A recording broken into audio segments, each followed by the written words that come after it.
From the nation's capital, this is the Fly Fishing Consultant Podcast with your host, Rob Snowhite.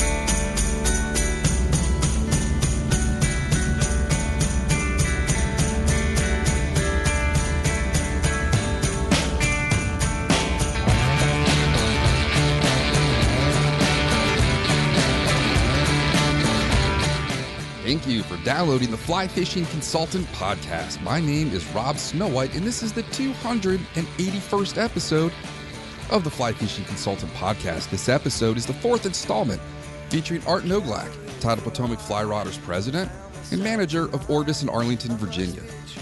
In this episode, we're going to discuss all things terrestrials.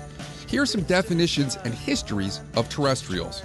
This is from the History of Terrestrial Fishing in the book Terrestrials by Harrison Steeves and Ed Koch. During the 1950s, a group of dedicated fly fishers in Carlisle, Pennsylvania, were faced with the perplexing dilemma. The Letort Spring Run, one of the Cumberland Valley's premier limestone streams, had a wonderful head of stream-bred brown trout, as well as a fair population of brook trout. Both species appear to coexist without the danger of either taking over the stream. Early season fly fishing was great, and a fair number of hatches lasted through June. The Letort trout were well known in the local area for their free-rising antics day after day. By the end of June, a dramatic change took place, and the mayflies disappeared. But the trout continued their voracious feeding through July, August, September, and often into October. A day on the river would often present the angler as many as 3 dozen free risers working as greedily as they had through the spring and summer. The problem, they were not feeding on mayflies, and a few, if any of the regulars along the Letort's banks ever caught even a pair of the free risers on top. Crest bugs, shrimp, or an occasional streamer pattern produced trout fished deep. It was frustrating to say the least. Charlie Fox and Vince Marinero had been fishing the Letort for some 20 years and intimately knew easily 90% of the browns in the river, where they lived, where they fed, and where they spawned. To Charlie and Vince, each brown was like a part of the family. They could walk visitors along the banks and point out dozens of browns. They even named them the rosebush feeder, the S-bend brown, the hanging willow feeder, the monster under the buttonwood roots, and on and on. Their intimacy with the river and its browns amazed visitors for years. Finally, after years of frustration, Charlie and Vince uncovered the Letort's guarded secret of the surface-feeding browns of summer. Tiny insects were everywhere. Not the aquatic insects that they were expecting to find, but rather terrestrials, land-bred critters, and small compared with typical patterns of spring. They were elated with the discovery, but not for long. Frustration began to set in again as they thought about the challenge of trying to imitate what they found. The following is an excerpt from Fly Fishing Through the Midlife Crisis by Howell Raines, page 238. But there was one tribe of persnickety trout that eluded them, feeding on some mystery insect that neither Fox nor Marinero could identify. After lunch, we adjourned to one of Charlie's streamside benches, and he related how this played out. Vince was camping up here, and I said, "Vince, catch some of those damn things so we'll know what they look like." So he put up 2 stakes with a net strung between them. With Fox's urging, Marinero set out to try to figure out which of the ants, hoppers, and other much tinier insects in their net was attracting the Letort trout. I had a fly tying kit in the cabin, and I told Vince to get busy. The next day I came in, and Vince was beside himself. He said, "I know how to take these fish. I know what they're taking, and I've got the fly tied up for it." I said, "What is it?" And he said, "It's a jacid." I said, "I've never heard of a jacid," and he said, "It's a kind of insect." He said, "I'll show you." He cast out and said he'll take it, and he took it. Then I went upstream to a place where I had just spotted 5 trout the day before. I put the jacid on, and I got all 5. Joe Brooks, a well-known writer for Outdoor Life, got wind of this tiny fly imitating an insect, only 1/8 inch long and so obscure as to have escaped the notice of generations of expert fly tiers. The jacid fly, imitating a family of insects once called jacidae and later renamed Cicadelidae, was not of much use on waters other than the Letort, but the artistry of its conception, reported by Brooks in Outdoor Life in 1958, established the fame of Fox and Marinero and the dominance of the New Pennsylvania School of Fly Tyers. This is from Ed Shank's Fly Rod Trouting, page 26. Earlier in the year, during peak June bug season, the fish were keyed in on the terrestrial. Surprisingly, everyone used a sunken beetle pattern, a peacock herb-bodied fly with dark gray or dyed brown duck feather tied in at the bend of the hook and tied off at the eye. We used this weighted and unweighted. Some we tied with a soft brown hackle to simulate legs.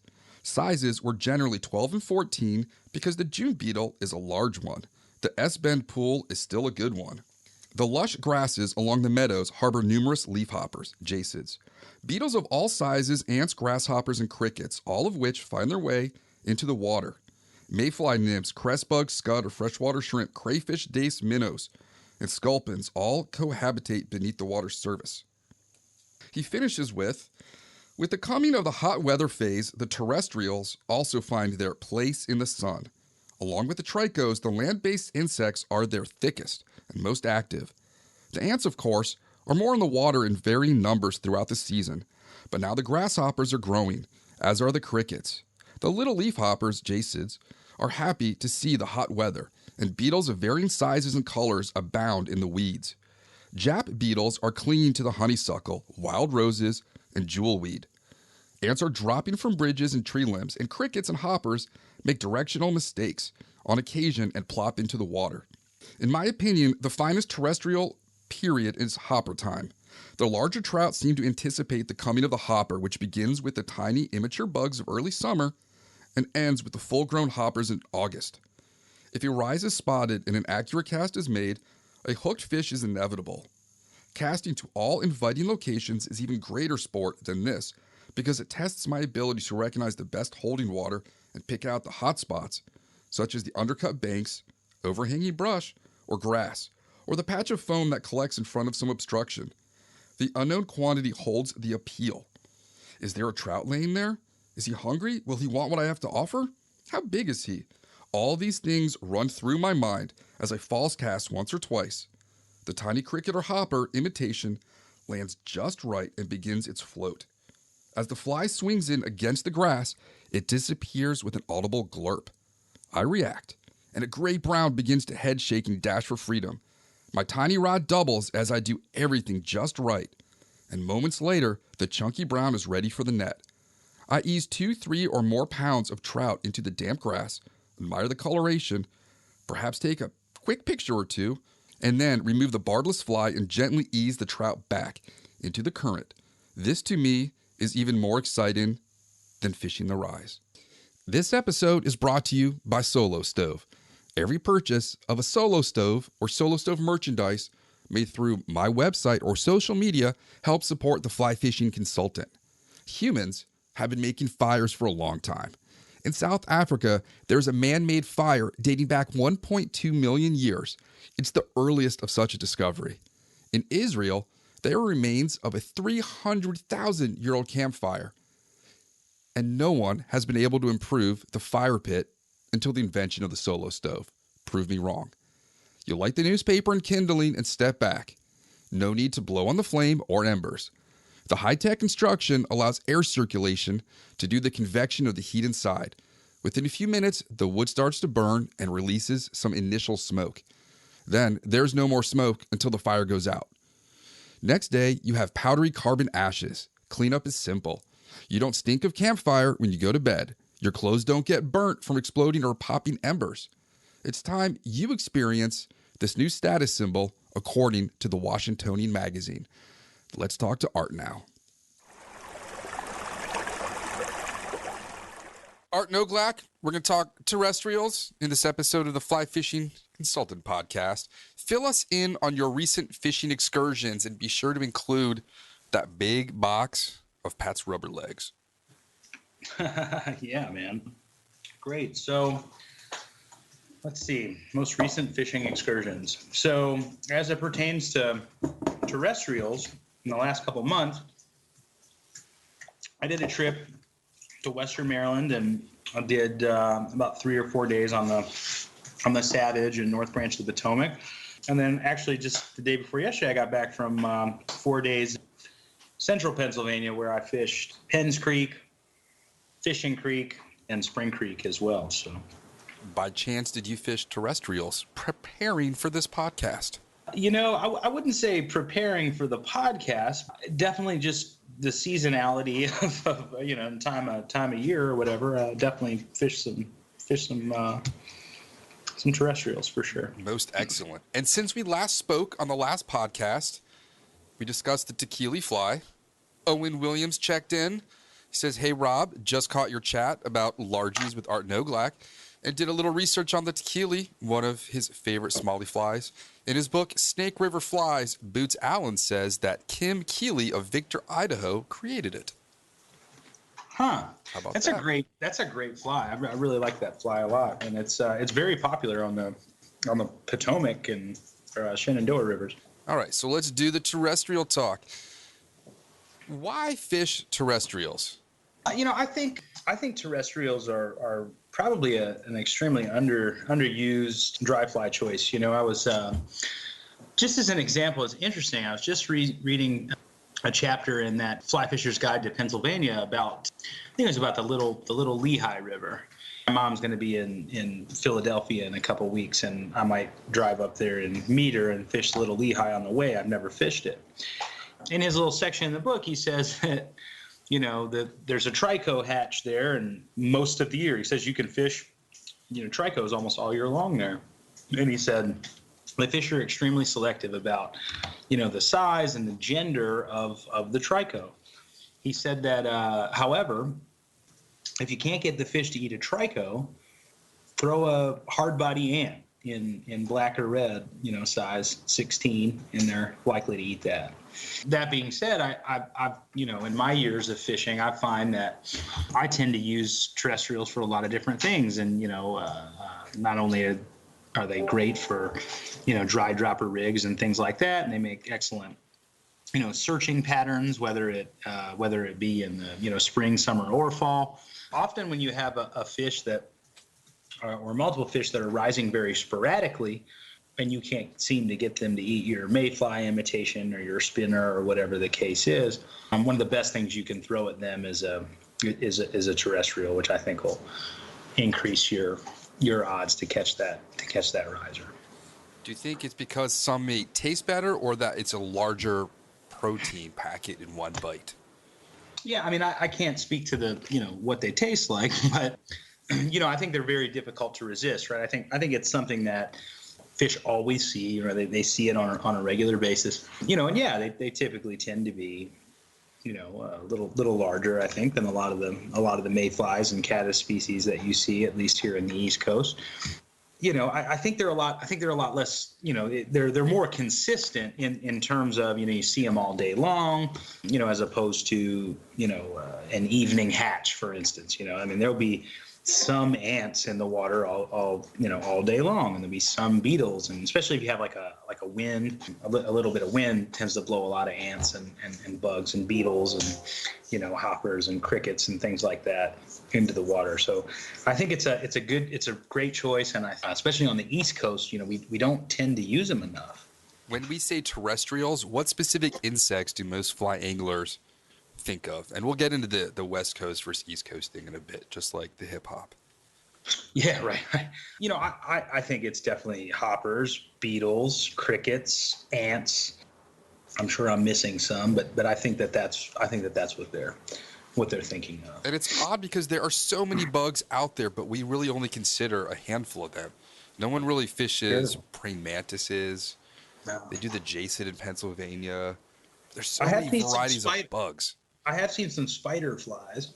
Yes. I've also seen more recently, I entered that Norvice competition during COVID.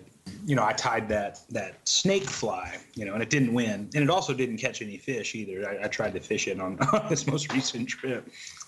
But I saw some hornet flies that entered into the contest, which I thought was, really, really creative. Do you find there's a seasonality to fishing terrestrials?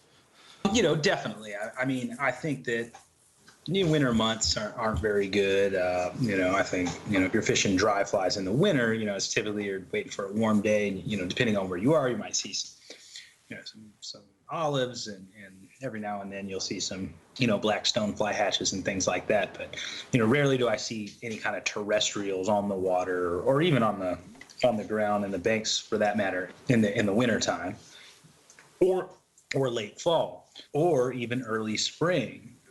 But, kind of mid to late spring and all throughout the summer and early fall, I think terrestrials are a pretty good choice. That being said, if you're fishing to fish that are rising very consistently to something, odds are it's not a terrestrial. But, if you're walking, down the stream and you're fishing and all of a sudden there's a big blow up or a random rise with no follow-up rise, no bugs on the water, odds are it was a terrestrial. So often when I hear people say like, yeah, you'd see a fish rise every now and then, but nothing consistent, my gut tells me to, first thing I do is I go in and I get a Travis parrot ant, or, I tie it a little differently. I use calftail, but more recently a favorite has become, in our shop anyway, has become the flathead beetle, which is a basic, beetle imitation. Rosenbauer beetle is a really good one too. And, I've got a lot of my favorite terrestrials, but ants and beetles are usually my go-to fly to throw if I can't figure out what a fish is eating, or rather if the fish is rising, sporadically and consistently, rather. Do you think there's a hatch matching? Maybe like when there's something like cicadas or locusts, or do you think a lot of it is just opportunistic?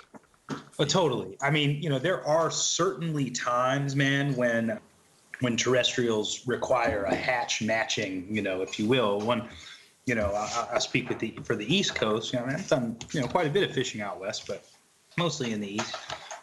Like for instance, like the West Branch of the Delaware, which is, probably one of my favorite rivers on the East Coast. It gets a flying ant, in late August. And those fish will hone in on that pattern, on that bug. And you better have something that looks like it when they do. And you'll be mistaken often when that ant is on the water, and you'll throw in all types of things, spinners and, tricos sometimes even that time of year I've seen on that river. And you scratch in your head of what those fish are eating, but it will be those flying ants. Although I've never really gotten into an amazing cicada hatch, I've definitely been places where cicadas had been, but yeah, you better have something big plopping on the water that resembles what they've been eating for sure. What makes you decide which terrestrial you're going to pick out of your box? Do you collect things? Do you look in spider webs? Do you look at the grill of your car? And I have noticed on all the road trips we've done this summer, there are no bugs on the car, and I've had to clean the windshield maybe once because there's just so many fewer bugs than when I was a kid. I don't know if you've noticed that, but you did tell me that there was tricos in the spider webs recently. Yes. When you were up in PA, and I confirmed that on Spring Creek. We looked in some spider webs, and there were some tricos, or maybe it might have been on. That might have been on Fishing Creek. I think it was on Fishing Creek. Yeah, so I'm always looking around a little bit, but truthfully, I'm always under the impression that ants are around. I'm hoping that a fish will inevitably respond to a beetle or a hopper or something like that, but typically, my go-to is a low-profile ant, especially if that fish is. If I'm fishing to a rising fish, right? If I see a rise and it's a soft rise and I don't see, it doesn't come up again, or there's a long time in between where it came up and it came up again, or if a fish comes up and then it kind of, another fish comes up in a different area and there's, no consistency. Yeah, I would say an ant is probably my go-to pattern to tie on, between 12 and 16, black. We'll get into that later. Don't jump ahead, my man. Okay. All right, I want to hear a good story. You and Joe Humphreys fishing terrestrials. I've never fished any terrestrials with Joe. I did get to fish in his backyard with him a little bit with some nymphs, and he did a presentation with us when I worked in Orvis in Pittsburgh. and I drove him home, and we spent a little bit of time there. I also got to see, in his house, I also got to see that state record. Brown. Yeah, Brown. He had a really cool, he had it mounted. And I believe that was actually caught on Fishing Creek. And it was really sad, too, because when I came back home from that trip, I had found out from Tom Rosenbauer that his wife had actually passed away like the next day, right after I was there, like a day or two later or whatever. Wow. So it was kind of a bittersweet sweet trip. Yeah.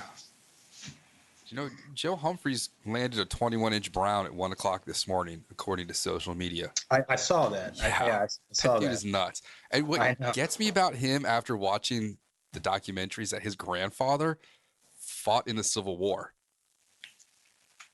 I can't get over that. Yes. No, I didn't know that either. Of all the crazy stuff in that movie, Live the Stream, that part stuck out.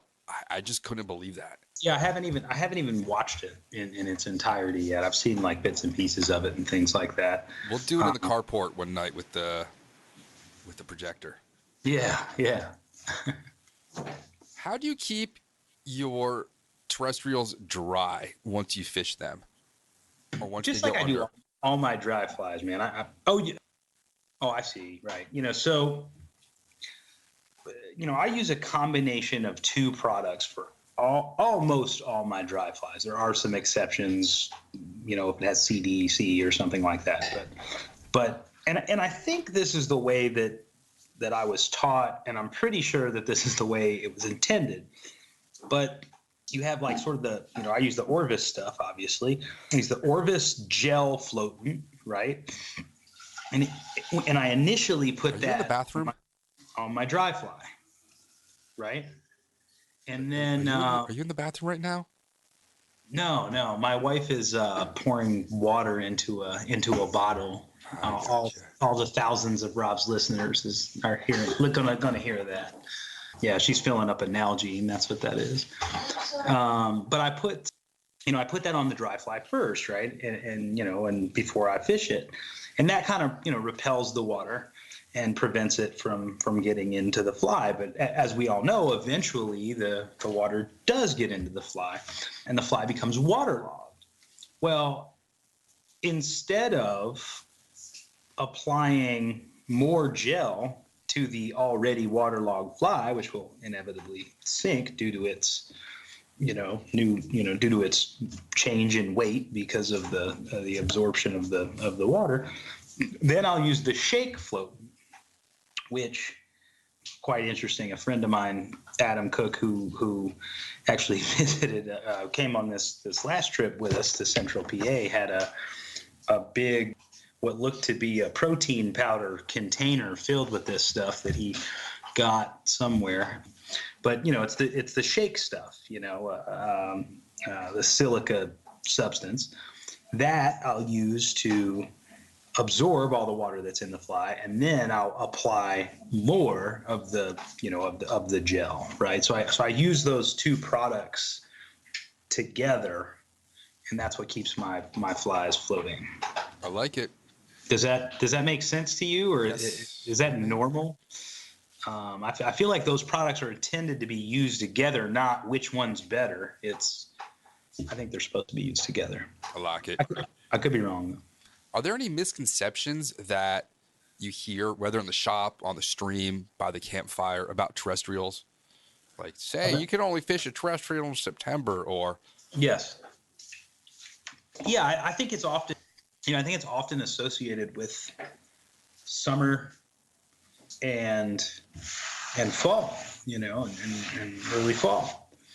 But honestly, like, I don't know, some of the best fish I ever catch are on like chubby Chernobyls in spring, when there's nothing hatching, or and definitely no like hoppers or big stoneflies or anything like that, I think there's something to be said using terrestrials as searching patterns, and I think there's even more to be said about using them as a means to get to find larger fish that might, come up and eat a surface pattern. Excellent. Do you ever hear just strange sayings about terrestrials while you're in the shop? Overhear someone's conversation? Anything memorable stick in your mind? Man, I don't know. I'll think about it. Well, don't put me on the spot now, but I'm sure I have heard some things. We can circle back to that. I'll keep that in mind. What are some obscure terrestrial patterns that people either overlook or don't even think about fishing or have never heard of? Turk's tarantula, that's a great fly. And it's really fallen out of popularity. I mean, I know people fish it in the West still, but that's just a wonderful fly. And you can strip that thing too and twitch it. And, if you've never seen it before, I guess it's kind of what is it? It's a mix between a Royal Coachman, a PMX, and a Muddler Minnow with rubber legs. I mean, right? It's a funky looking thing, but that's a great bug. I'm also a proponent. I fish a lot of 2 dry fly rigs, right? And I'm not always, but often fishing 2 dry flies, and often one of those dry flies are a terrestrial on that lead fly. I think a caddisfly just flew past me in my office. There's either a caddisfly or a moth in here. Yeah. Could have come out of the aquarium. Okay. How do you organize your terrestrials in a fly box? Basically what I do, and I tie most everything that I fish, I tie. There's definitely some exceptions. But what I do is when I sit down to tie things, I tie things in like 100, or 3 dozen, 6 dozen, and I kind of have like boxes put away of everything I need for that pattern. And then, I'll take a few out of those boxes and kind of get them into my working dry fly box, and all the terrestrials definitely go together, so I organize my dry fly boxes like trichos and midges, right? It's usually trichos and midges, caddis emergers, and then sort of sulfurs by common name, mayflies by common sort of name, right? So you'll have you'll have your sulfurs and your Hendricksons and things like that, and some of their duns and emergers. I'll have attractor patterns, right? I'll have some stoneflies, and I'll have attractor patterns, where I'll have my patriots and my, stimulators and my coachman or wolves rather, and coachmans and things like that, parachute atoms. And then I have all my terrestrials in the bottom right-hand corner of every box I've ever used, and those will, include all the types of things we've discussed. Do you have a preference for style of fly box? Yeah, I'm a pretty simple guy, man. There's a lot of great boxes out there that we carry that are good for, but I just kind of like the old school foam, double-sided. I do like the little slots as opposed to the, having to push the hook into what do they call those things? I can't remember what the name was, those boxes, but yeah, I mean, I just kind of like the double-sided foam. They float and they're really lightweight. They should be always orange. The lightweight helps me. Yeah. I love like the tacky products and things like that. I think they make a phenomenal product. I wish they put that in a foam container. Yeah. Because I would buy it. I would be all over it if they put it in a lighter weight container. Do you know of any regional favorite patterns? Yeah, like regional favorite terrestrials. Yeah. Man, you mean for this area? You ever hear like say out in Yellowstone they're particular to this one, whereas in the driftless area of Wisconsin they like this one? No, I can't. I guess I don't. I mean, other than the names of them, I mean, we've fallen in love with that flathead beetle in the shop, and I'm sure, if we do our research, I'm sure we'll find that that's probably, up near Glacier or something like that. Obviously the Latort hopper, which is something in cricket, which is something I've used. I mean, I've tied a lot of fancy grasshoppers in my life, but I've probably caught the most fish on those Letort and Dave's hoppers type of variant. And I'm sure, obviously we know that's born on the Letort River. Noble Ant was on the Green River in Utah, I believe. Oh, was it really? Okay, yeah. I want to say Scott Sanchez was involved with that too. I'm making plans to go to Utah next year. Actually, Utah, get me 2, and really? Lemonade. Oh man. What about the chubby Chernobyl? Any you know where that came from? I have no idea where it came from. I'm not very good with history of flies, but I love that fly, and I tie it. I have to tie it my own special way. I don't. That's next. Always like the way that I'm like that with almost everything. Not everything, but a lot of things I tie. But I love it. I love that fly. And what is your favorite type of water to fish a terrestrial? Do you like a stream in the woods, maybe some overhanging trees? Do you like a pasture like Mossy Creek or the Letort? Do you like tailwaters? No, I think they're everywhere, man. I mean, obviously, certain terrestrials work, really well in certain environments, but I think there's terrestrials everywhere. I think that's one of our most common, bugs and food sources that we see on streams, because there's such a variety of different insects. I don't know what a terrestrial even is, right? I'm sure it's like just like a non-aquatic invertebrate that happens to be an insect, maybe. I don't know what that designation includes. There would be a definition in the intro. Oh, nice, yeah, nice. I will have a definition for people. Yeah, but yeah, I mean, regardless if there's good mayflies, or regardless if a stream has got a lot of aquatic insect life in the in the water and its substrate and in the rocks and things, there's definitely, insects outside of that. And many of those, I think, are probably the types of bugs we're discussing. So I'm always pretty confident if I have, some terrestrials, regardless of the makeup of the river. Let's move into tying these terrestrials now. Mm-hmm. All right. What are you trying to accomplish when you tie a terrestrial? What's your end game besides catching a trout? I think, I want it to float high, and I want it to, have the illusion of motion and movement, right? So whether if I'm tying a simple, parachute ant, I'm selecting, high quality hackles that I know are going to, look good and appear to be legs and help to, keep the fly afloat. And as well as, whether I choose dubbing or deer hair to make the body. And, I want to make sure I have a nice visible post on that fly so I can see it from, far away, or regardless of whether it's, I might have low light or a glare or something to that effect, and variety of colors to match, the types of bugs that may be around, and some that don't match, I mean, I've floated down rivers in Montana where guides love to use purple hoppers and pink chubbies and, and that sort of thing, just because, the fish, happen to be attracted to those. Plus they can see them very easily. That kind of is a good overview for everything else we'll talk now. What about the hook length and gap and weight and eye orientation? We've discussed hook gap in detail on streamers. What about hook gap on a terrestrial? I like a nice wide gap for a beetle.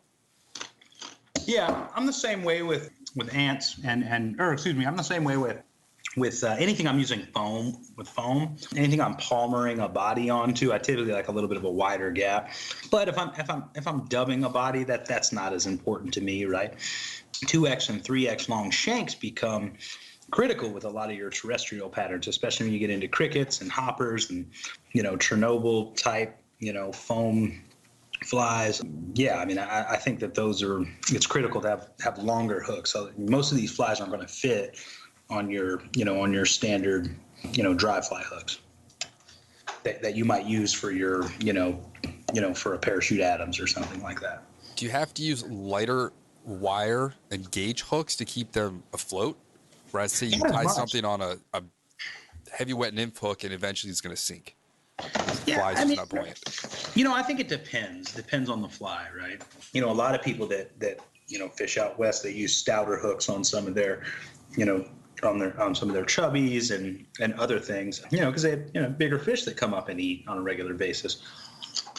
And they can typically get away with that, because there's so much polypro or, Zelon or, however it's packaged, the stuff you find in your pillow hanging off of it, that it'll keep it afloat, or foam, or deer hair. What about eye orientation? Do you like a straight eye, down eye? I go back and forth with it, but I typically like a downed eye. I feel like I can thread it better. I'm not really sure it makes much of a difference especially on a big fly like that. Typically I used to live by the rule that if it was a parachute pattern, I'd fish a straight eye, right? And if it was a catskill style dry fly, I'd fish a downturned eye. Could you explain a catskill style for those that may just be tuning in for the first time? Sure. So a parachute, style fly, kind of like an Adams. Basically, you can take all your mayflies and you can break them down into 3 different categories. Historically, there's probably more, but the first one is let's say your catskill style flies, right? So this is like the traditional Adams, black gnat, a dark and light Hendricksons, and the list goes on and on and on. And these flies typically have a hackle that's palmered around the hook, and so those hackles help to perch the fly up very, very high, right? They're almost like little legs, right? And so the catskill style flies typically are used for heavier water, right? Water that's broken, and that fly rides really high. Parachute style fly, the hackle is wound around a post that's on top of the hook typically, and usually that hackle actually isn't touching the hook at all. And this allows the fly to ride much lower in the surface of the water, and it's actually even more indicative to almost like an emerger, or I wouldn't say an emerger, but it's definitely riding lower in the water than a catskill fly that's perched way up on top. And then your third kind of style of adult mayfly, it would be a comparadun. And a comparadun is used in water that is really flat, and the fish are often very, very spooky, and that's tied with a deer hair wing that is also on top of the hook only. It's a very, very sparse ties, and those are great for riding extremely low in the water, and are really one of the stealthier ways. And anything beyond that is almost an emerger, where it's fishing in the film or just underneath the film. Excellent explanation. Now, there are a myriad of hooks for specific flies. You've got clink hammers, and you've got your special hooks for poppers, and you've got curved hooks. Are there any specific hooks made for a terrestrial pattern? Yeah, no, certainly there are. Matter of fact, let me grab my hook box, and I'll rattle off a couple model numbers for you.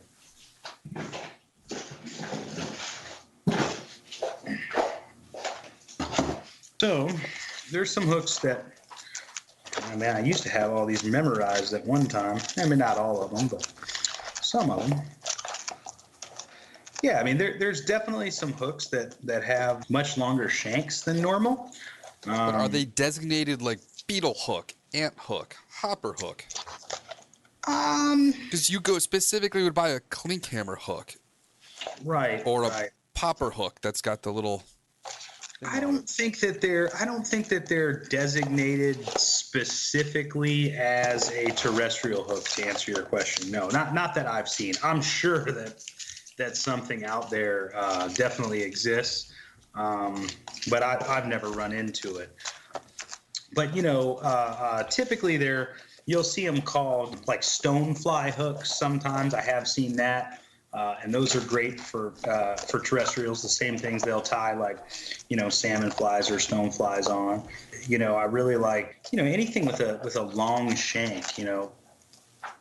3x long shanks on dry fly hooks are really good. Man, I'm actually out of most of that stuff because I just tied a ton of terrestrials. I just tied dozens of beetles, ants, hoppers, chubbies. I think I'm running pretty low on some of that. I got some size 10 2x long dry fly hooks here with a downed eye, and those are definitely on the list. Hooks I was thinking of, I don't have any right now, so I can't remember the model number. Yeah, sorry, bud. I can't imagine where you'd be able to find them. Yeah, I'm sure. Right. How are you on the short Senyo shanks right now? I have them. Yeah, Yeah, I have to swing by. I've got them. What are you using them for? You tying for steelhead fish? Yeah, I'm filling up my Etsy store with Great Lakes steelhead flies, and I ordered a bunch of stuff through Orvis the Pro deal, but they didn't have the small ones in stock. And are you using those for intruders, or what are you using? Intruders. Mm-hmm. Yeah. Cool. All right. What about, you mentioned colors, the purples and pinks, but when a fish looks up, maybe on a bright day, everything should sort of look black because it's silhouetted against the sun. Do you think I overestimate what I think is a stupid trout and what they can see? Or do you think they actually can see varieties of colors? I don't know, man. I've gone back and forth this. I think they see the colors. They have to, right? I mean, I have seen one fly, work much better than another fly on the surface, and I think largely because of the color. I remember, again, this is a Montana float. I remember a day that we fished. It was with Sean McPhee, who is on that show Mountain Men. We fished the Kootenai, and one guy ran, I ran a normal chubby Chernobyl, and I was in the front of the boat, and mine was your standard whatever tan color, and the guy in the back of the boat ran the pink. There was another guy at Linehan Outfitting Company there, which was one of my favorite outfitters in the West, and maybe just outfitters in general. This other guy, Eric, I think it was Eric, he tied up, no, excuse me, his name was Sam. The guy who tied all the flies was Sam, tied all these pink chubbies, and all the guides were buying these little pink chubbies from him. And the dude with the pink one, outfished my tan one 2-1. I was not only was in the front of the boat, I was also the more experienced angler. And on that day, it was the pink one, in the same size. The only thing different was that the color. So I think they might see it. Okay. We did find a pinkish grasshopper, and katydids do come in a fuchsia pink if you look that up. It's I'm going to look it up for people. It's a hot pink katydid. I forget if it's melanistic. Hot pink katydid. Yeah, Google hot pink. In North America, katydid green isn't the dominant color. If you got your phone, look up pink katydid. It's crazy looking. Imagine fishing terrestrials for steelhead. That's what you would have. We had some amazing food and beverage on this last trip up in PA, man. You would have had a great time. We had some really good beer that I haven't had before, and some pretty good stuff from the Buffalo region. Was it Buffalo? No, we didn't have Buffalo, but we had some beers, these really great sours from. I don't do sour beers, man. That stuff's harsh. The Gozas? So these were different, man. These taste like candy. They were really good. They weren't too sugary though. From Froth Brewing Company, they had some various, mixes in these, and they were phenomenal. They were great, perfect for the weather. We had, we had some. Richard did up some really good pork collars from this place, Moriarty Meats in Buffalo. We got like stone ground grits from Now you're talking. South Carolina. White or yellow grit? Should have been white. So we had a couple from Geechee Boy Mill. We had a blue grit, like a blue corn grit. Really? Yeah, and I think the other one was a yellow, but I'm gonna look them up. I need to get that information. You got to. I first time I ever had these, and all they do is heirloom grits. Yeah, that's my thing.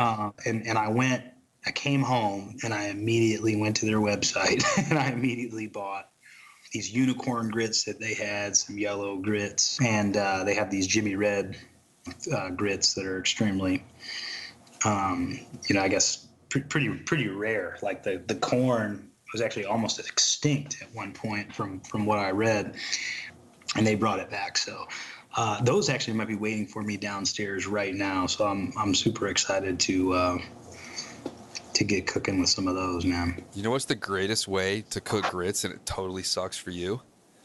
What's that? An Instapot. Oh yeah, because I gave you our Instapot. Yeah, We made some awesome grits this weekend. Oh really? Oh, it's so good. Yeah. We actually don't put cheese in it because then when it goes in the fridge, it just gets gloopy. All right, let's talk about additional things on terrestrials. Do terrestrials need eyes on top? No, of course they don't need them, It makes it more fun. Yeah, it makes it more fun. I love making my flies look funky, like little cartoon characters or whatever. Your green froggy thing just looks like a Muppet. Oh yeah, that witch doctor frog. Yeah. Yeah. I like it. I think it. I think it adds a little bit of, funkiness to the fly. It certainly doesn't add any more realism to it. I think as it relates to the fish, but you spend a lot of time on something. You tend to fish it better. I think you tend to cast it better. So there's just something to be said for, taking pride in what it is you're making and the workmanship, and just kind of going that little bit of extra mile. Is it going to help you catch any more fish? I don't know, maybe, but it certainly makes you happy with it, right?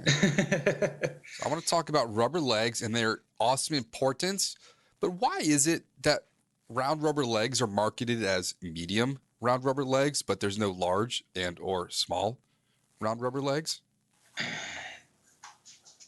I don't know. There are certainly different kinds of rubber legs out there that are better for dry flies than others, right? But sometimes you just got to go with what you got, right? I mean, there's definitely specific insect legs that companies like Wapsi makes. I don't know what they call them, but they're super thin, and it'll say like insect legs on the package. Those are a little bit more. I think they offer a little bit more movement. Centipede legs, maybe. That might be it. I'd have to go digging. But there are definitely some. The other one that's really good for that is that span flex, which is what the original Pat's rubber leg was tied on. Those are big, fair dry fly legs for terrestrials as well. I pretty much stick to the round rubber legs. I don't like silicone legs. I don't like the flutter legs. I like the way the round ones just tie in. And for my black cricket, I just like the way they knot and stick out to the side. I use with what I got, man. Like, like I really like those flathead beetles, so I did, a few dozen of those. And all I had in black was the flutter legs, so I use them. I don't think it's going to matter a ton. All right. What action are you trying to get when one of these lands on the water? Are you trying to do anything when you tie it to impart an action? Wobbly legs, maybe a little kick? Beetles, I like a plop, definitely, right? So, doubling over foam and, making sure you get like a real thick, body of peacock herl, which is what I like to use for the body. And sometimes doubling up on the foam. You might use 2 millimeter foam, stick 2 pieces of that together, and now you got 4 millimeters. You get more of a plop when it hits the water, right? I'm glad you know your math. Yeah, same. Yeah, right. Same exact profile. If you had gotten that wrong. Yeah, but a little bit more weight, and it'll more still buoyant. float. It'll still float. Right, yeah. Do you ever use the River Road Creations cutouts? I've never used them. No, I've seen you. Dude, they No, make I've seen. custom ones. I have a custom handmade one for my scorpion bug. Do you? And I've also seen you use those cutout For beetles those and little Chernobyls. punches. Oh, it just makes it so clean. You can just go through and just pop, pop, pop. Right. No, I don't do that, man. I cut them all ahead of time, and maybe I should. I don't know.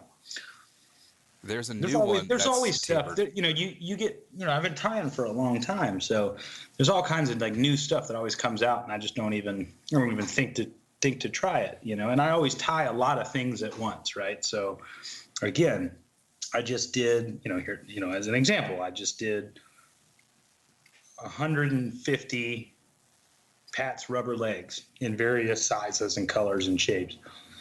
And I'm going to fish those. I ran out of them. I'm going to fish those. Well, it's going to take me a while to get through those, It's like Costco. You got a bulk one, and and apparently stock up on paper towels. That's the next shortage coming. Oh, really? Yeah. But by the time I sit down to tie Pat's rubber legs again, there'll be all kinds of new chenilles, I'm sure, and all kinds of new legs, and I've got to give you some of my Helgramite chenille to tie Pat's rubber legs. I think those would come out filthy looking. Oh, that's the Really one cool. that you won't tell anybody what it is, right? I'm not allowed to. Secret, right? That's not. It's not my thing. I was sworn to secrecy, and I found it and was like, ho ho ho. The person wouldn't tell me. Huh? Yeah, and that's that stuff. That's pretty cool stuff. I need to give you next time you come over, instead of giving you just as many grizzly caves as you want, I'll give you some yarns. All right. Yeah. Man. All right, do you ever tie weed guards? You can throw a hopper up like in the brush and overhang and drag it off. I don't, man. I mean, I have, but I usually don't put weed guards on things. How big is too big for a hopper or any terrestrial? In the east, I think once you get past 8, you're getting pretty big, man. You're probably already too big. I got like 12s and 10s here on the East Coast, right? The occasional 8, right? And in the West, it's more, 8s and 6s, right? With the occasional 10 if the water's really low, and you're on a small stream. Do you have a preference in materials to keep them afloat, be it foam, hair, balsa, or cork? I've never done any wooden terrestrials or cork terrestrials. Cork B? No, I've never tried one. Just poppers. Look, I in my beetles and my hoppers. Well, look, I don't really do a foam hopper. I do foam chubbies, right? And I call that, that covers hoppers and stoneflies and and everything. But the hoppers I do are natural, right? So I do a a combination of, deer hair, a deer hair wing with a parachute hackle and a calf's tail post, and I'll do pheasant tail legs, and I'll do a body of dubbing, and it's usually might be like an antron or a spectraben dry fly or something of that nature, are the kind of that's sort of my like Dave's / Latort hopper that I fish, and I'll do it in a 10 and in a 12, right? I'll do a Latort cricket, which is deer hair, and a turkey quill, wing, and dubbing for the body, and you can turn it into a Dave's by doing a black pheasant tail legs on it if you want. So I prefer those. I prefer the natural fibers on the East Coast. I think they look a little bit more realistic personally than the foam stuff. I like the way they float a little bit better than the foam stuff, right? I like these hoppers to kind of ride, a little bit lower in the water column. I think they look more realistic that way.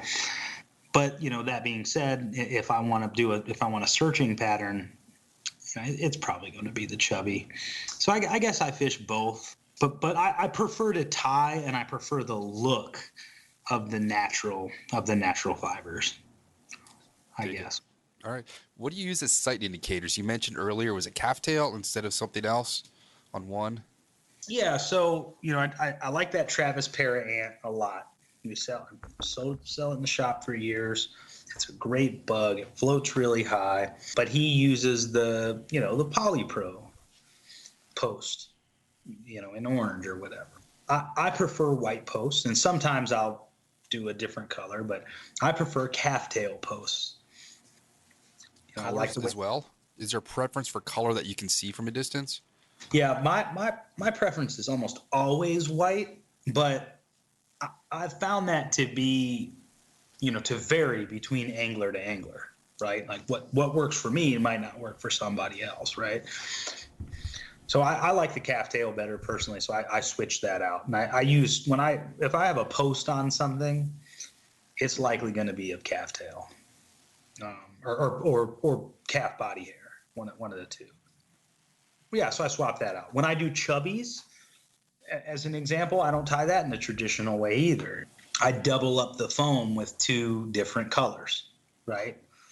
So the top side of the color will be like a vibrant color, like an orange or a red or a pink or something. And then the bottom, I'll stick it to another 2 millimeter, will be, usually a more natural color, right? Like a green or a tan or a brown or a black or something like that, unless I want to get funky. So now what this does is it gives me 4 millimeters of foam, so that it floats higher.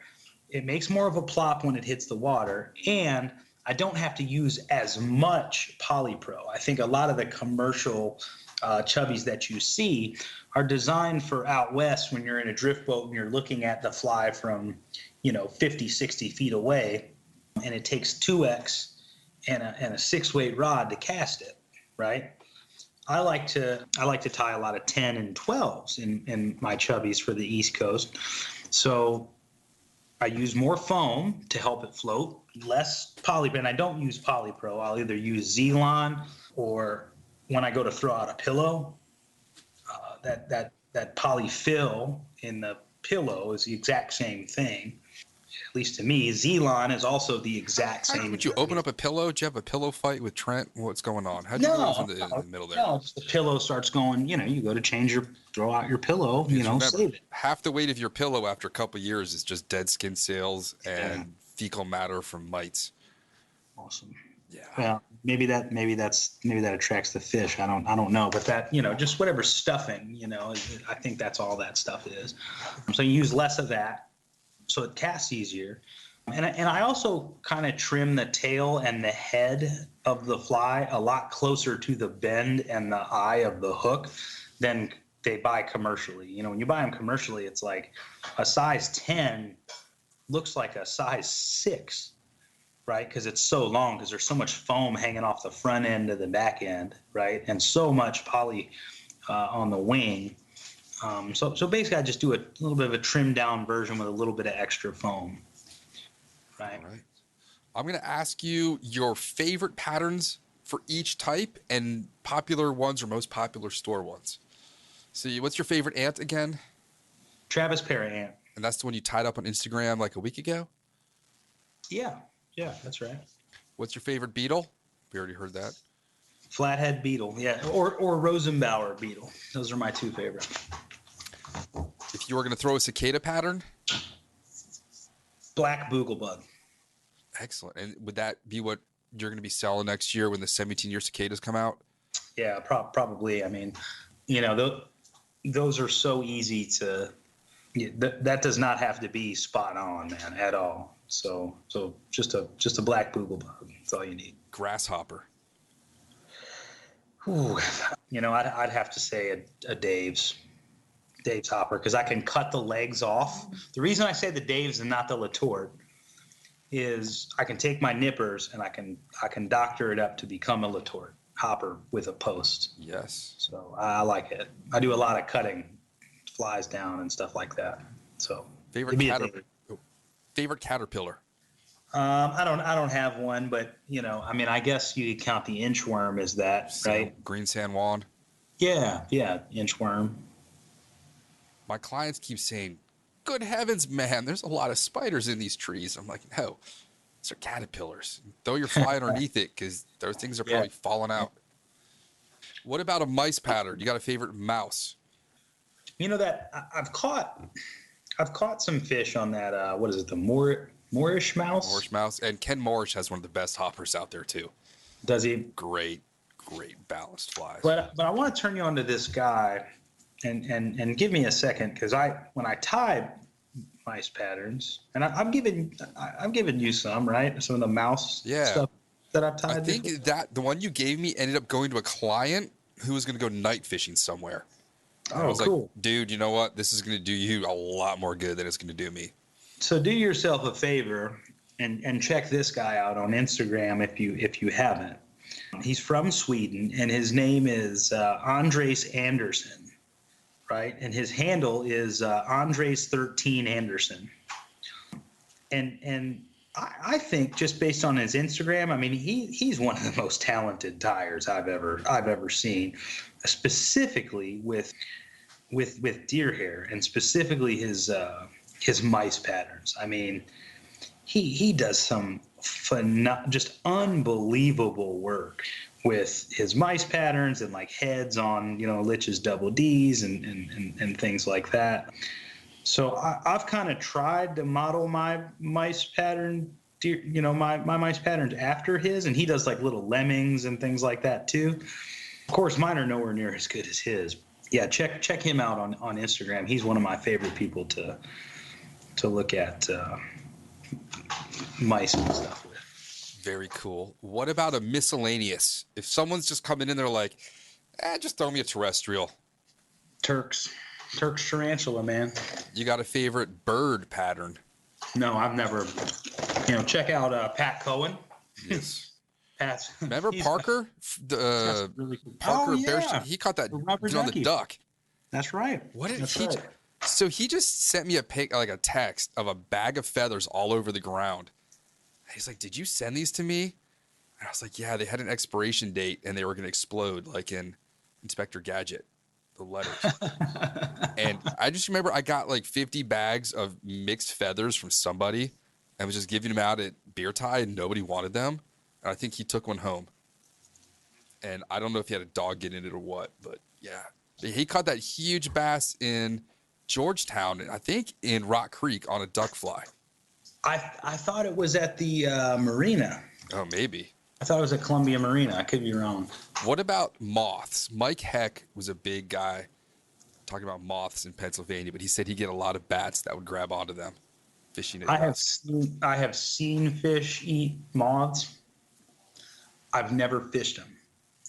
I've never had a moth fly. All right. I did, however, make an attempt at a Dobson fly once, and I tied one with deer hair and pheasant tail pinchers. And it got eaten by a smallmouth that took it and on my 4X tippet that I was throwing it. So but it did not get eaten by a trout. It got eaten by a smallmouth. It's still pretty damn cool. It is cool. Yeah, I never tied another one. We're going to talk about how to fish a terrestrial. What rod length and action are you going to have as your preference in your quiver if you're going to go out particularly intentionally fishing terrestrials? Well, look, if I'm on the East Coast, it's almost always going to be a, kind of a medium action fly rod, right? Even on big rivers, I fish, medium or soft action. Basically the bigger the river, the more medium, the smaller the river, the softer. So an example is like, if I'm fishing, one of the Shenandoah National Park streams or something like that, I'm going to have a 7 to 7.5 foot 3-weight or the tippet was the greatest 3-weight that Orvis Company ever made. Yeah, like a super fine, or our new recon rods. There's some discussion on the TPFR forum recently about recon rods. Rods that are under 8.5 feet are substantially softer than rods that are over 8.5 feet, right? So when you have a 7.5 foot 3-weight, regardless of the product line, at least at Orvis, usually they're a lot softer than the same rod in a 9 foot 5-weight, let's say. But just recently we were out, again, and I fished Spring Creek, Fishing Creek, and Penns Creek, and I fished a 9 foot 5-weight H3F for which is the softer H3, and that works perfectly for those. If I'm out west, A little windier too. Yeah, I might have a faster rod, but I still get it done with an F. I mean, I think 5-weights. If you're fishing terrestrials, are a little bit bigger.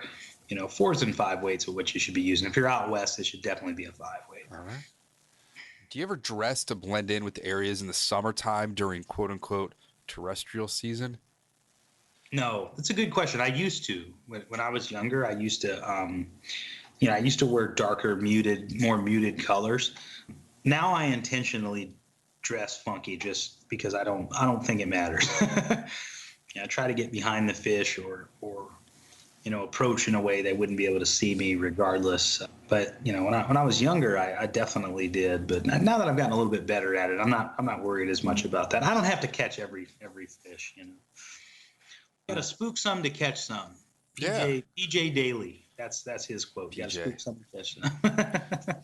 What's your preferred knot to tie to a terrestrial? Do you want a little wobble action with non-slip mono? Man, all my dry flies get a regular clinch knot. All my dry flies, not an improved clinch knot, a regular clinch knot.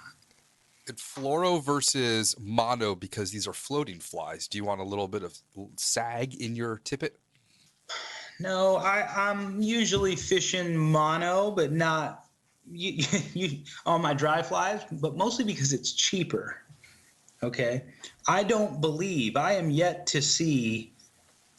I know there's a sink rate difference, right, between mono and fluorocarbon. That's documented that fluorocarbon sinks faster. I've given this the kitchen sink test more than once. Okay, if you drop 5x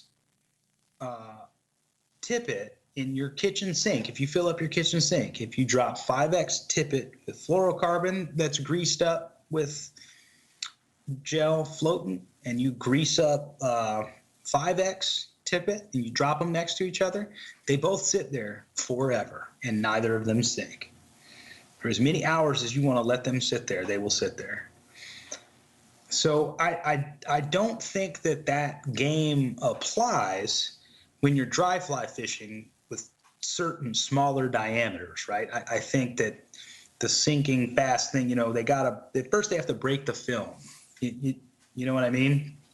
So I don't pay attention to that. Like, I know a lot of people that dry fly fish with fluorocarbon specifically because they feel it's more abrasion resistant, and they say that, brown trout or whatever, a little bit more toothy, or, they throw it up into trees a lot when they dry fly fish, whatever, they get caught and snagged. So they just use fluorocarbon, and those people catch plenty of fish. So I don't know. I typically like to use the mono because mono has a little bit more, it lands with, I can get it to land with a little bit more slack. It's a little less rigid of a product. So I feel I get a better drag-free drift with the standard nylon product rather. So that's why I use it, and it's a lot cheaper. Now if I'm nymphing, I always use the fluorocarbon. That's if the I'm next podcast. Fishing, you can't always jump use ahead. That was last podcast. Come on. Sorry, bud. All right. When you present that fly, how are you presenting it? Do you want leader out of the water? Do you want leader on the water? Do you want the drift? Do you want a big splat? What? I mean, that's gonna depend. That's definitely gonna depend on the situation. I mean, I think if I'm fishing to a rising fish, I don't want a splat. Right? If I'm fishing for a rising fish, I want a nice drag-free drift with a fly-first presentation. So, typically there's going to be a mend involved, or I'm directly behind the fish. So I'm going to try to give them just the fly, no leader. If I'm banging a bank from a drift boat, right, or if I'm searching, I want a splat, right? I want the fish to know that the fly got there, right? So I'll often throw the fly on a downward trajectory, so I'll get a little bit more of a splat on it. If I'm fishing certain high gradient rivers, I might want no leader in the water. So, rivers like the Lower Savage, sometimes streams in the park when you're, in the national forests, or like the Shenandoah, when you're going from plunge pool to plunge pool, or especially in low water, fishing high gradient streams, sometimes you want to high stick your dry fly through, just to make sure that you get a drag-free drift. And when you're in those broken water situations, you can get a lot closer to the fish than you could on, let's say, a spring creek like Beaver or Spring Creek in Maryland or something like that. Thoughts on having your shadow on the stream? How do you approach the water? Definitely, yeah. I mean, I definitely spook lots of fish. I spook fish all the time because of my shadow on the water, or casting over fish, and yeah, I'm notorious for that. So it's kind of like a general rule. If you're fishing, a small, to medium sized body of water, you always just want to get behind the fish, right? Your shadow's not going to cast over the fish if you're behind the fish. They're not going to be able to see it. So upstream presentations are often the best, but you just have to get really good at the depth perception piece of where your fly is going to land, because you don't want to throw the fly line over fish, right? You also want to make sure you fish the water in front of you when you're casting directly upstream. Upstream casting is kind of has always been sort of the traditional way of doing it. There is something to be said for making downstream presentations. You almost always get a drag-free drift, but, the fish can see you. You cast shadows over fish, the same with, sort of what they call up and across. So even if you're casting across the stream to the fish, as an example, my friend Dan Duvalla, who's one of the best dry fly anglers that I know, he prefers to be just downstream of a rising fish, casting above that fish with a reach mend of some kind, if possible. So you always want to stay out of the fish's line of sight, and as long as you do that, your shadow won't cast in front of them. Did I ask you what length your leaders are and your tippet strength? I think I skipped over that. These are definitely not in order, and I'm not going to edit them to make it in order either. So my leaders are always pretty long, right? I don't go through a lot of leaders. I'm one of those people that repair my leaders. My leader is typically 1.5 times the length of my rod, right? So if I got a 9-foot rod, my leader's probably going to be 13 feet or so. If I'm dry fly fishing, a streamer and nymph is a whole different ball game. But I prefer a longer leader. I typically don't lengthen that leader from the tippet section always, right? So I'll buy a if I want a 5X leader, I'll often I might go and get a 9-foot 4X leader or a 7.5-foot 4X leader, which the butt section of that's probably about 28 thousandths of an inch. So I'll go get, a spool of, 45 pound test, which is probably also 28, 29 thousandths, 30 thousandths of an inch. And I might cut off the perfection loop, and I might tie, 4 feet or so that 40-pound test onto the butt section with a nail knot or a blood knot, and I'll tie a perfection loop in the back of that, right? So that's probably, now I got an 11.5-foot 4X leader, right? And so then I might tie, 2.5 to 3 feet of 5X with a blood knot, off the tippet section of that, right? So now I got a, 14 feet, 15-foot 5X leader. And often if I'm fishing a 9-foot leader, just a commercial, whatever, 5X leader, and let's say I'm fishing a big river like the West Branch or the Delaware or the Holston, South Holston, and I feel like my leader's too short, and I want to, get an advantage and the fish are spooky, instead of tying tippet off the end of my leader, taking 3 feet of 6X and adding it to my 5X, we know that doesn't cast very well and often won't turn the fly over. So instead, I'll just pull, 4 feet of 40-pound, nylon product, out of my vest, and I'll tie it to the butt section of the leader, right? And then maybe then I can tie a little bit more 6X tippet to the end or whatever, right? You need mass to move mass. So the first place you should add length in your leader is to the butt section, not the tip section. Alrighty then. You ever do night fishing with terrestrials? Say cockroaches, lightning bugs, other bugs that come out strictly in the evening? None of the above, but my evening go-to is the white wolf, right? So if I'm not mousing or streamer fishing, I'm throwing the white wolf. As big as I can get, size 8 usually, 8 or 10. I can see that fly at night. It's amongst my favorite. I mean, I think it's the best night fly ever. A guy by the name of Joe D. Mulderry's turned me on to that. Captain Joe D. Yeah, he turned me onto that a lot of years ago, and he does night floats on the Delaware system. He does mousing and streamers and all kinds of stuff, and but when he does his night floats, he told me about this white wolf years ago, and I started using it on the Delaware, and of course it worked, like most things guides tell you to do, they work.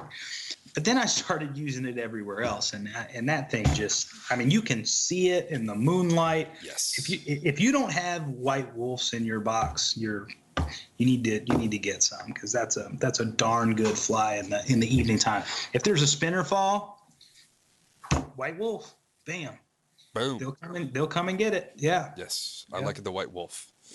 What about droppers? What are you going to do as your lead fly? Like if I'm regular trout fishing, it's a white wolf or an ossable wolf with an RS2 behind it. That's you ever do famously grasshopper and ant? What are your preferences for a 2-fly rig, and why do you use them, and when? And yeah, I use that little Travis parent ant a lot. Trailing another searching pattern. I'll often have a chubby with a little a little mayfly behind it, like maybe a little 18 Adams or something, parachute Adams, something like that. Yeah, I do think that, especially an example of that chubby, I think that thing gets a lot of looks, especially when you twitch it. It's another thing we didn't really talk about, but if it has rubber legs, it's got them so that you twitch it, right?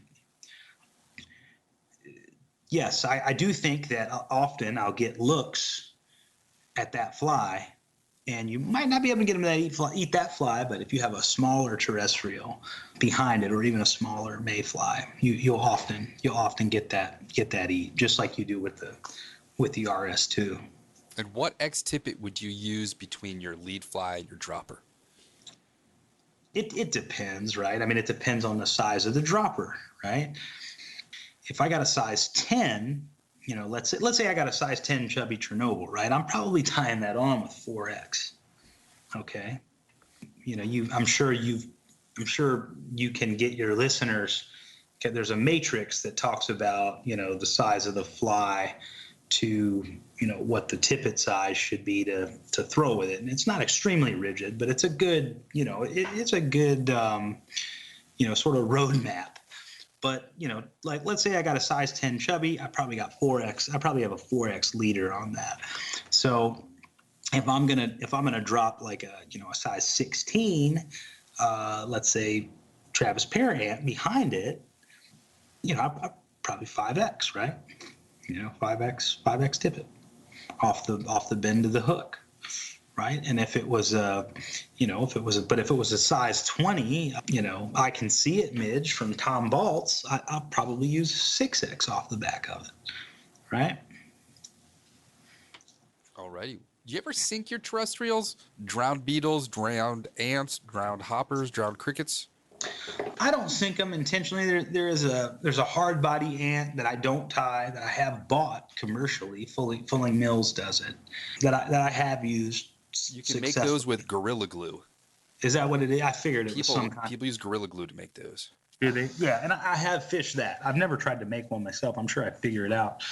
I'm using a lot of that loon resin now. I'm trying to learn that stuff with the flashlight and all of that. My hands are always covered in that stuff now. It's really greasy.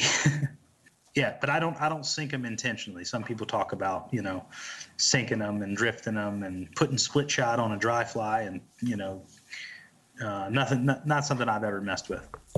Is there anything about terrestrials I have been remiss in asking? I don't know. You've covered a lot of really, really good stuff, man. Yes. Don't always throw them.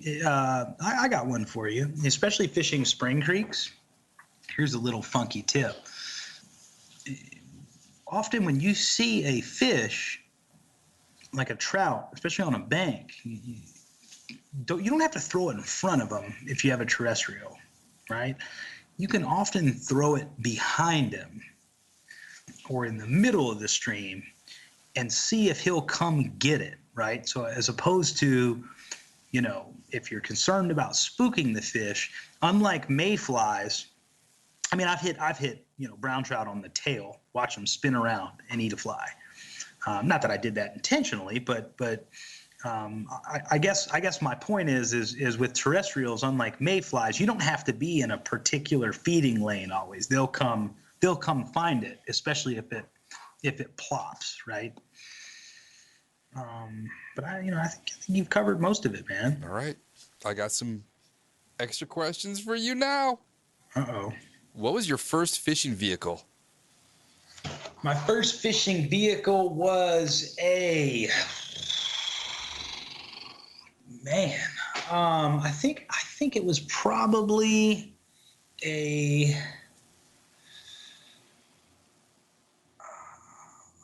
had an S10, right? I had like a late 80s model Chevy S10. It was probably my first fishing vehicle.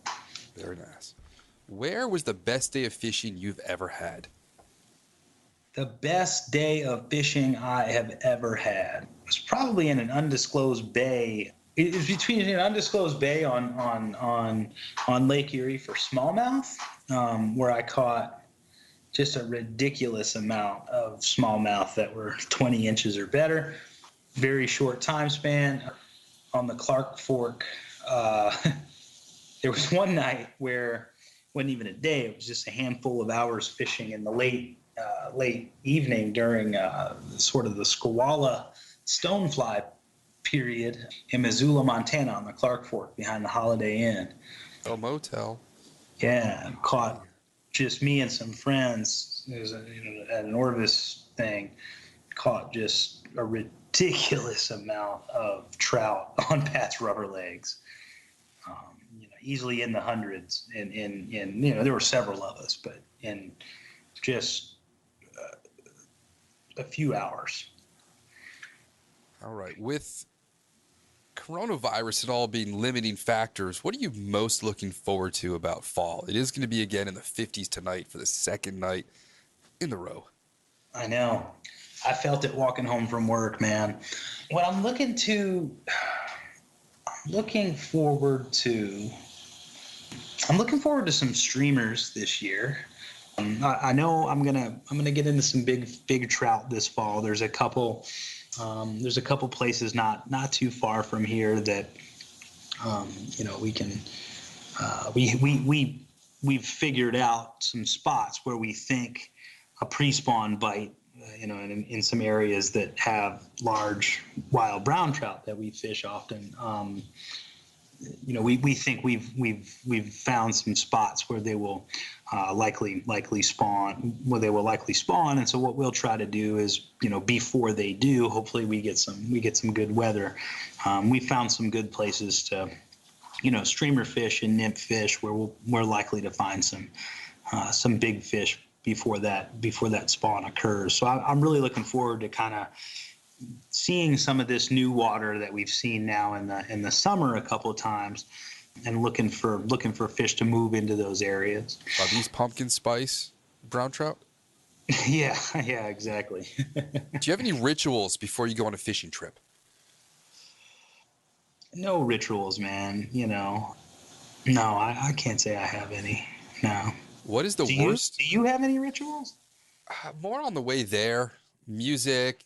I always stop at to Salmon River. I always stop at Sheets in Wilkes-Barre, even though I'm so over Sheets sandwiches now.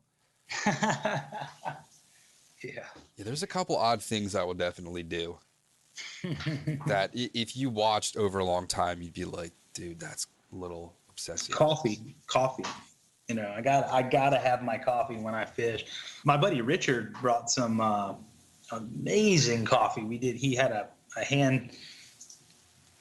handheld espresso machine he did one night, and a French press, and we had this Typico was the name of the coffee company from Buffalo, and they had some amazing stuff, man. Really, really good. So if you're ever in Buffalo, you got to check those people out. Roger that. What is the worst Nicolas Cage movie you've ever seen? Oh, that's a good one. It was definitely The Midnight Rider was probably the worst. I've seen some bad Nicolas Cage movies, but that one was right. The guy where his head catches on fire or whatever. Yes. Yeah, that was the worst one. Okay. That's what that's called, right? Midnight Rider. I don't know. I know the movie though. Yeah, whatever it was, Hellraiser. I don't know what it was, but that one. Ghost Rider, maybe. Ghost Rider. Yes. That one really sucked.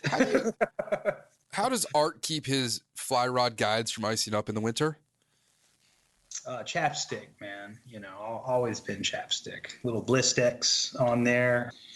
And and eventually it'll ice up, but you knock it off and add some more Blistex, and that works really, really good. And you can even put some on the fly line too, or some Carmex or something like that. That works really well. All right. What do we need more of in fly fishing? What do we need more of? I don't know. We need more. What do we need? Public water. I'm trying to not say anything that's going to get me in trouble later. Clean water. Porta potties. Porta potties, that would be great. My neighbor's getting an extension on his house, and every time we walk by during lunch, I ask my daughter if I can go use the porta potty. She gets really mad. She's getting the age where I'm embarrassing. I think we need more. I think we need more open-mindedness and multi-species anglers. We need to be fishing for more species, right? I dig it. Yeah. Van Halen or Van Hagar or Van Gary Sharon? Van Halen. All right. What's a body of water everyone should have on their bucket list? Body of water everyone should have on their bucket list. Well, having not been to a lot of the places on my bucket list, I can't exactly attest to it. I think it would be really cool to go to that St. Brandon's Atoll for me and tango with some of those trevallies. Like that to me looks like one of the coolest things. And what your terrestrial could be is a petrel fly or an albatross fly, whatever the bird is. Sure. Did Carol Baskin kill her husband? Oh yeah, I think she did. Yeah, I really do. Do you have any questions about cheese to round out the podcast? Yes, I do. I do have some questions. In fact, we had, we dabbled in some charcuteries when I was on our last trip to PA. Why are most Goudas so young, right? And I had a great age, I was aged for 5 months Gouda recently. So, Howda. I have more than one cheese question, by the way. Howda is it's pretty high fat content, but when you age it, it gets drier, and that causes crystallization inside of it with the salts, like you do a Parmesan. So if you get like Bemster XO, and you don't have to refrigerate it because the moisture content is so low. You can leave it on your counter. That and red wine is just Bemster XO. But I will always hammer like garlic Gouda, wasabi Gouda, goat Gouda. Goat Gouda is by Great Dairy in Oregon. They also make lamb chopper and midnight moon. Oregon makes the best cheese. So my next cheese question Yes. is like things like smoked cheeses. Is that kind of considered taboo? Is that like sort of entry level? There's smoked blue cheeses, smoked cheddar, because you're doing it on a low temperature. So smoking cheese on the Traeger is actually a huge thing, not just smoking queso. We Smoking haven't done it thing yet. on a Traeger is a huge thing. Yeah. Bring something over, and then we'll go through yarn while you cook something. I just made my neighbor wings the other day. I wouldn't let her cook them in the oven. And when you're doing a board, right? When you're putting together a board, you should have a hard cheese, a soft cheese, a goat cheese, and then a random. And it should be odd numbers. And you should not have any rinds on the side. Okay, and then what kind of accoutrements are you going to put on there, right? Like salty Marcona almonds, dried mango, possibly figs, dried craisins, grapes, apple slices, and then a variety of meats. Cornichon go really well too. Little salty pickles, olives as well. That's good. Love a cheese board. Sometimes we'll just do cheese board for dinner. That's all we did in Montreal every night for dinner. We go to the market. Do you do a preserve or like a raw honey or truffle honey is usually pretty good, and then the wife likes quince paste. All right. But if you can get Tupelo honey from Georgia, the Orvis stuff, oh my goodness. Because that Tupelo honey, that stuff is only like 2 weeks a year that those beekeepers can actually get it from the Savannah Bee Company. Man. Okay. I'm using a lot of Gruyere right now. We're making a lot of sourdough with Gruyere. I did Gruyere jalapeno bread the other day. I had some aged in when we were in camp. See, the thing though is I had 3 aged cheeses and nothing else, right? And I had like a summer sausage with some apricot preserves. You know, I had like a sesame cracker and like a multi-grain cracker or something like that. I go a light beer with that. And I had some, I think almonds the first night, and then I put some pistachios on there the second night. You know, just kind of working with what we had, and some apricot preserves is what we did, and then we did it with those froth beers out of Buffalo. That was really good. Yummers! I'm hungry now. And I need to go eat lunch or dinner. I've been working nonstop, man, all day. I've not had a break. The damn lawnmower wheel fell off 3 times today, and I had to order new parts. It was a fun day for me. What's next for Art? What do you got between now and the Nymph podcast? Did we already do the Nymph podcast? No, we've done Dry Fly. We've done Streamers. Didn't we do bass flies too? And bass flies, yes. All right. We got to do nymphs next then. Yeah, I guess saltwater too, but it'll just be the clouser. Yeah. I'm not a good guy to do saltwater with.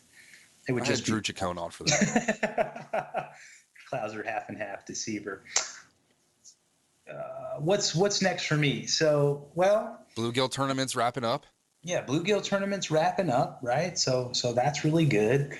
I'm gonna play around probably at Gravelly this fall to try to find some stripers, because I've never done that. I mean, I've fished at Gravelly before, but I've never really spent any time down there in the fall.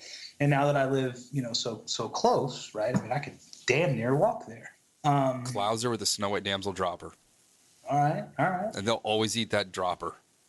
Okay. We crushed a bunch of small stripers over the weekend. We did get about a 4.5 to 5 pound largemouth on a gar clouser. That was nuts. I got plans for that. When's the steelhead trip? I don't know if it's going to happen because we can't all stay in the same big room together. And I'm watching my kid all day during virtual school. So maybe I can go up on a Thursday night and do a weekend. I don't know. I was talking to Dirty Bill today because they closed the lower fly zone sort of indefinitely right now. You know what we should do, man? I'll tell you what we should do. We should go and visit one of my friends in Buffalo this year. And Niagara River? Yeah. And I we want to should do go the Niagara. fish the Niagara. And he's got some really good friends that are chefs in Buffalo that own some various restaurants. And we should go do a podcast with some of the chefs in Buffalo and talk about, fishing that area. I would like to get a lake trout out of that river. Yeah.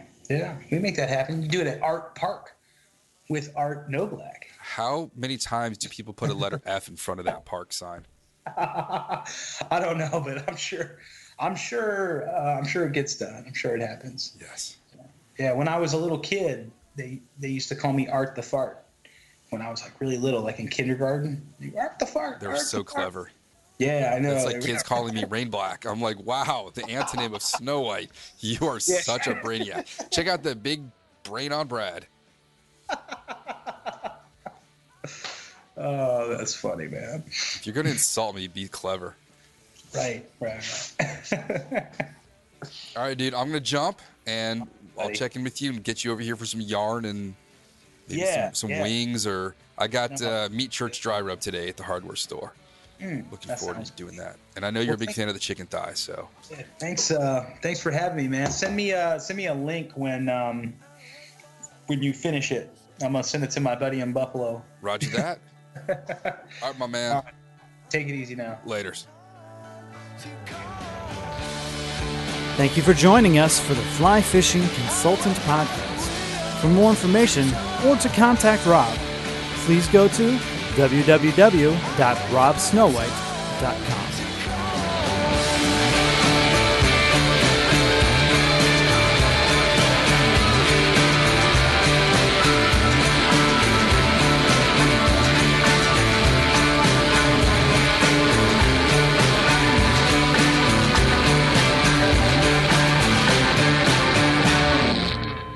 This podcast is brought to you by Freestone Productions at freestoneproductions.com.